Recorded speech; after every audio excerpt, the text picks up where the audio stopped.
The room went silent. Not the polite kind of silence. The kind that falls when something dangerous just happened.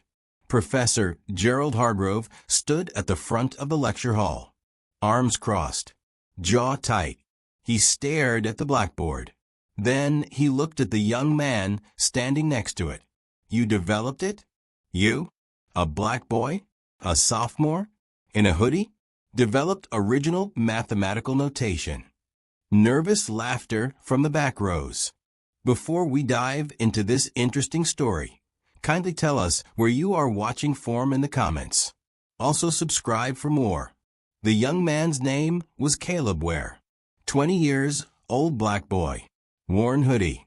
Scuffed sneakers. The kind of student nobody notices when he walks in. He had just solved the problem.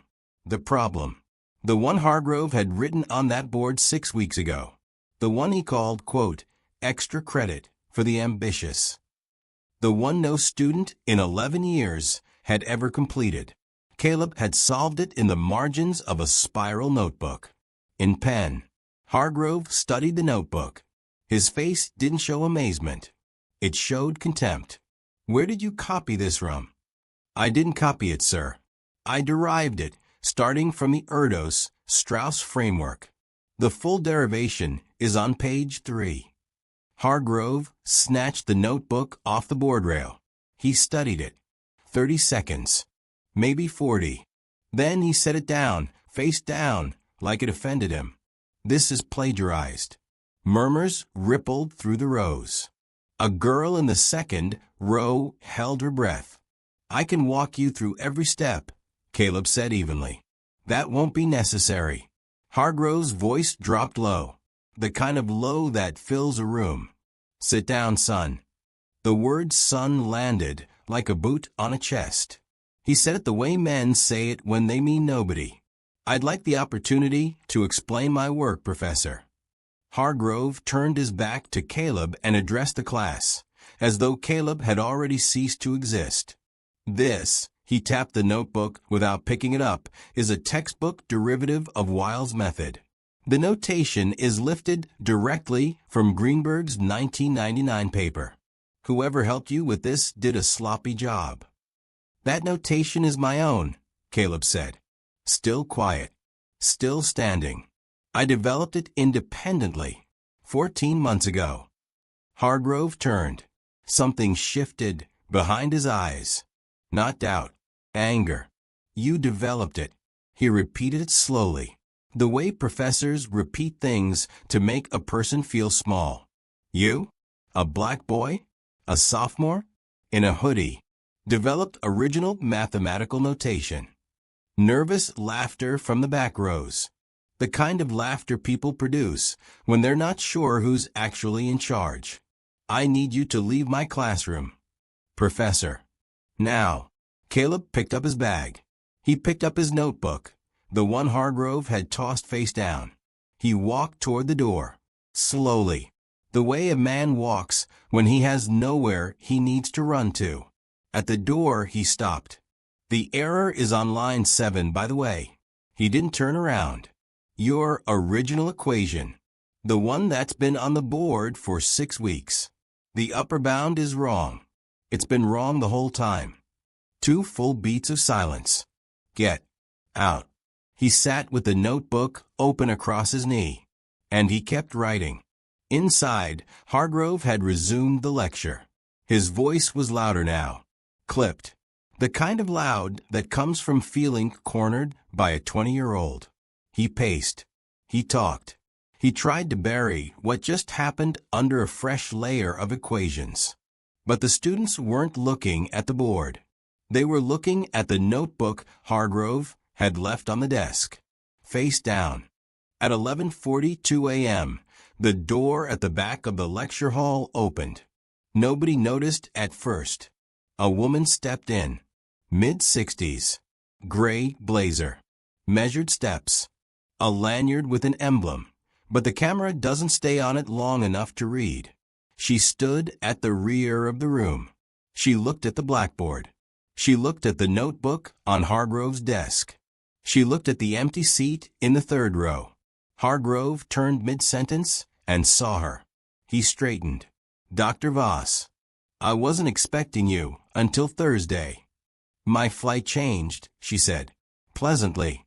Don't let me interrupt. Hargrove kept going, but his cadence was off. He was aware of being watched, and not favorably. At 11:51, the girl in the second row raised her hand. Professor, was the student's solution actually wrong? A beat. That's not relevant to today's. His name is Caleb Ware. The voice came from the back of the room. Dr. Voss. Standing away from the wall now. Fully present. You know the student? Hargrove asked. She walked down the center aisle. Deliberately. A step at a time. She picked up the notebook from his desk. He opened his mouth.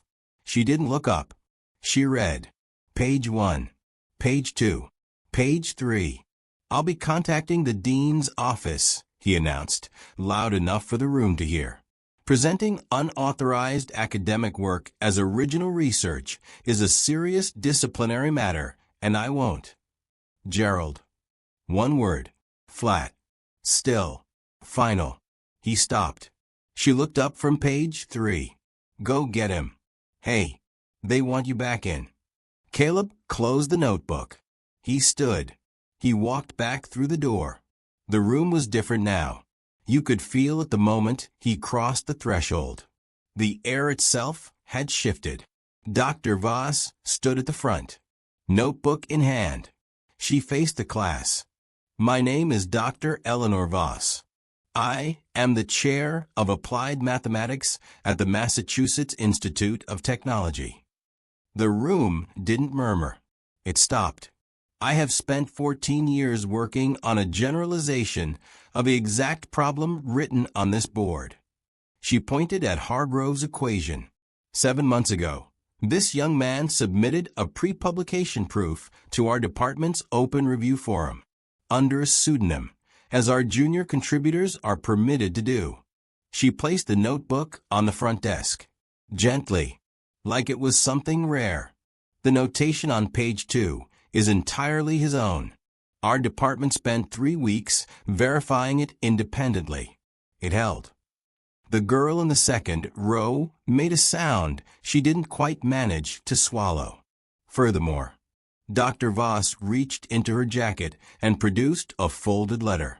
She set it beside the notebook. Caleb Ware was offered, and has accepted, a full research fellowship beginning this fall.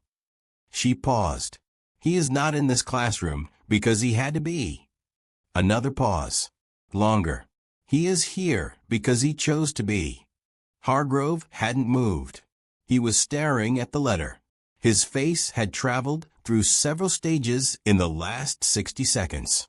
It had settled, somewhere between pale and transparent. Hargrove found his voice. I didn't have access to that information. I acted on what was in front of me. I couldn't have known. You acted on what you assumed. Dr. Voss. Still calm. Still low. That is a different thing entirely. Hargrove turned to Caleb. For the first time since this began, really turned. I may have been hasty in my assessment. Caleb said nothing. That silence, that specific silence, was the part that would stay with every person in that room long after the semester ended. He didn't smile, didn't cross his arms, didn't perform anything. He just looked back, even, quiet, unbroken. Perhaps we could revisit, Hargrove started. Professor Hargrove. Caleb's voice came out like something measured and placed on a table. Not thrown. Placed. You called my work plagiarized. In front of 30 people. You told me to sit down before I'd spoken 2 sentences. You removed me from the room rather than spend 60 seconds checking what I showed you. He paused. I'm not angry about it. Hargrove blinked. I've been in rooms like this before. Rooms where a decision gets made before a man opens his mouth. Where the chair behind the desk is treated like the only evidence that matters. You're not a foolish man, Professor. I've read your work. 3 of your papers. I cited one of them in my proof. The 2009 convergence paper. The girl in the second row exhaled slowly.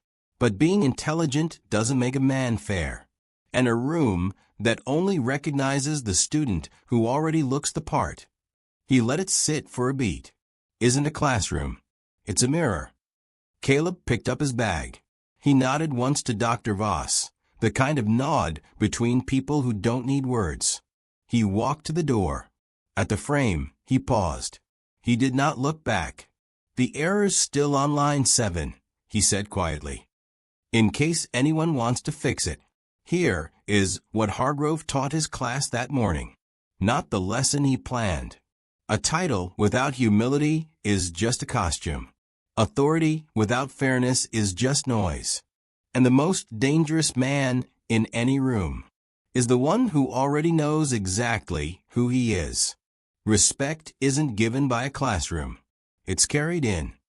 Caleb walked out of that hallway the same man who walked in. Just finally visible.